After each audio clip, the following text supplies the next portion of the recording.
ദേവട്ടാ hi പറഞ്ഞടാ. Hi, hello guys, welcome back to our channel. അപ്പോൾ നമ്മളിന്ന് ആദിയോഗി വരെ പോവാണ്, കോയമ്പത്തൂർ. ഫസ്റ്റ് ടൈമാണ് ഞങ്ങൾ പോകുന്നത്. മാപ്പിട്ടാണ് പോകണത്. നമുക്ക് വഴിയൊന്നും കറക്റ്റായിട്ട് അറിയില്ല. MC റോഡ് വഴി കയറി പോകാമെന്ന് വിചാരിക്കുന്നു.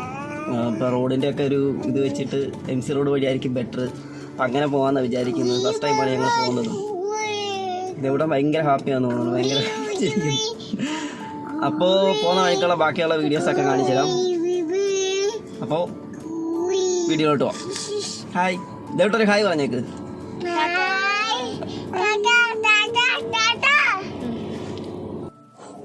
ഗൈസ്, അപ്പോൾ നമ്മൾ പെതുക്കെ വീട്ടിൽ നിന്ന് ഇറങ്ങി ഏകദേശം ഒരു 5:30 ആയപ്പോഴാണ് നമ്മൾ വീട്ടിൽ നിന്ന് ഇറങ്ങിയത്. നമ്മൾ ഇറങ്ങി ഒരു 10-15 മിനിറ്റ് വണ്ടിയിൽ കയറി, ഒരു 10-15 മിനിറ്റ് കഴിയുമ്പോൾ തന്നെ ദേവൂട്ട പെതുക്കെ ഉറക്കം പിടിച്ച് തുടങ്ങി. ആളുകൾ അങ്ങനെയാണ്, എവിടെ പോയാലും വണ്ടിയിൽ കയറി ഒരു 10-15 മിനിറ്റ് കഴിയുമ്പോൾ തന്നെ പെതുക്കെ ഉറക്കം പിടിച്ച് തുടങ്ങി, തൂങ്ങി വീണ് തുടങ്ങിയിട്ടുണ്ട്. പക്ഷേ അങ്ങനെ നമ്മൾ മാവേലിക്കര വഴിയാണ് പോയത്. നവംബർ 1-ാം തീയതിയാണ് നമ്മൾ ഇവിടുന്ന് പോയത്. അപ്പം മാവേലിക്കര ചെന്ന് കഴിഞ്ഞപ്പോൾ തന്നെ നമുക്ക് പണി കിട്ടി. കാരണം 1-ാം തീയതി പരുമല പള്ളിയിൽ പെരുന്നാളായിരുന്നു. അപ്പം ഭയങ്കര ബ്ലോക്കായിരുന്നു. മാവേലിക്കര കഴിഞ്ഞപ്പോൾ തന്നെ ഭയങ്കര ബ്ലോക്കായിരുന്നു. അവിടെ നിന്ന് ഏകദേശം 1.5-2 മണിക്കൂറോളം നമ്മൾ നല്ല ബ്ലോക്കിലായിരുന്നു. തിരുവല്ല എത്തണ വരേക്കും നല്ല ബ്ലോക്കായിരുന്നു. നമ്മൾ കോട്ടയം എത്തിക്കഴിഞ്ഞിട്ടാണ് ഫുഡ് കഴിക്കാൻ കയറിയത്. അപ്പോൾ കോട്ടയം ഒരു ഹോട്ടലിൽ കയറി ഫുഡൊക്കെ കഴിച്ചു. അപ്പോൾ നമ്മൾ നൈറ്റ് ആയതുകൊണ്ട് നമ്മൾ ഹെവി ആയിട്ടൊന്നും കഴിക്കാൻ നിന്നില്ല. ദോശയും ബീഫ് റോസ്റ്റൊക്കെയാണ് കഴിച്ചത്. മുന്നോട്ട് അവിടെ സ്പൂണിന് വേണ്ടി കിടന്ന് ബഹളം വെക്കുന്നുണ്ടായിരുന്നു. അങ്ങനെ നമ്മൾ കുതിരാൻ ടണലിൻ്റെ അവിടെ എത്തിയിട്ടുണ്ട്. തൃശ്ശൂരിൽ നിന്ന് പാലക്കാട്ടേക്ക് പോകുമ്പോൾ വാണിയമ്പാറ എന്ന് പറഞ്ഞിട്ടുള്ള സ്ഥലത്താണ് ഈ കുതിരാൻ ടണൽ സ്ഥിതി ചെയ്യുന്നത്. ഏകദേശം 1.5 കിലോമീറ്ററിന് മേലെ ലെങ്തുള്ളൊരു ടണലായിരുന്നു ഇത്.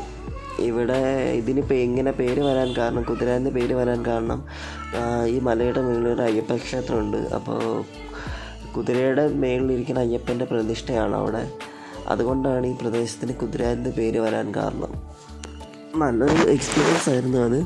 ഞങ്ങൾ നല്ലോണം എൻജോയ് ചെയ്തു. കാരണം ഇത്രയും ലോങ്ങൊക്കെ നമ്മൾ ഫസ്റ്റ് ടൈമാണ് ഒരു ടണലിലൂടെയൊക്കെ വണ്ടി ഓടിക്കുന്നതും. നല്ലൊരു എക്സ്പീരിയൻസ് ആയിരുന്നു അത്. ഞങ്ങൾ നല്ലോണം എൻജോയ് ചെയ്തു. അങ്ങനെ നമ്മളിവിടെ എത്തി. നമ്മൾ റൂമൊക്കെ എടുത്തു. റൂം കുറച്ച് എക്സ്പെൻസീവാണ് ഇവിടെ, മറ്റുള്ള ഇതിനെയൊക്കെ അപേക്ഷിച്ച് കുറച്ച് എക്സ്പെൻസീവാണ്. 1400 അറൗണ്ടായി നമുക്ക്. അങ്ങനെ രാവിലെ നമ്മൾ എണ്ണീറ്റു, ഫ്രഷപ്പായി, ഡ്രസ്സൊക്കെ ചേഞ്ച് ചെയ്ത് നമ്മൾ താഴോട്ട് പോകാനുള്ള തയ്യാറെടുപ്പിലായിരുന്നു.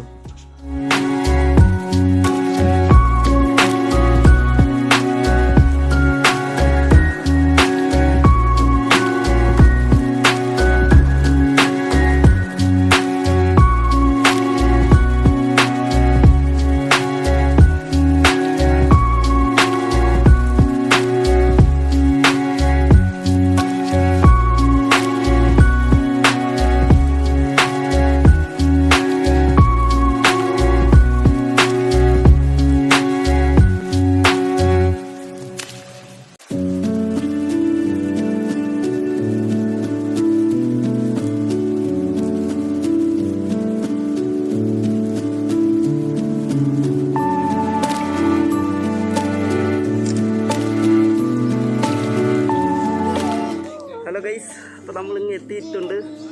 ഇവിടെ ഇരുന്നുകൊണ്ട് നമുക്ക് ഇത് കണ്ടോ ദേവൂട്ടാ? തോണ്ടേ കാണിച്ചു കൊടുക്കും. എന്തുവാണ് ദേവൂട്ട നമ്മൾ കാണാൻ വന്നത്? എന്തോ അത്